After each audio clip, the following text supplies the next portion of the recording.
નમસ્કાર, હું છું આરજે મિત અને આપ સૌને આમંત્રિત કરું છું સુર સંપદા નવરાત્રીમાં. વિશ્વમાં સંભવતઃ પહેલી વખત ચૈત્રી નવરાત્રીનું સાર્વજનિક આયોજન સુરત ખાતેથી શરૂ થવા જઈ રહ્યું છે અને એમાં ઘણા બધા કલાકારો પરફોર્મ કરવાના છે. ઓસમાન મીર, કિંજલ દવે, જયસિંહ ગઢવી, પૂર્વા મંત્રી, ગીતા રબારી, જીગરદાન ગઢવી, હરિઓમ ગઢવી, ઉમેશ બારોટ અને આ બધા જ કલાકારો સાથે ઐશ્વર્યા મજમુદાર પણ હશે. અને આ બધા જ કલાકારો જ્યારે તમને મળવા આવે છે, ભૂમિ ત્રિવેદી પણ હશે. બોલો, આ નામ હું કેવી રીતે ભૂલી શકું? આ બધા જ કલાકારો પરફોર્મ કરશે બેક ટુ બેક અને આ 10 દિવસના આયોજનમાં આ બધા કલાકારો એક જ વેન્યુ પર મળે એ કેટલી મજાની વાત છે.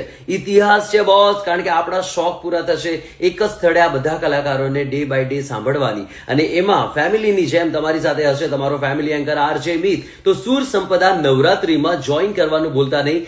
સંપદા ફેસ્ટિવિટીમાં 29 માર્ચથી 7 એપ્રિલ દરમિયાન કોસમાડા રિંગ રોડ સુરત ખાતે મળવાનું ભૂલતા નહીં. સુર સંપદા નવરાત્રીમાં જ્યાં 10 દિવસ અલગ અલગ કલાકારો પોતે ગરબા ગાશે.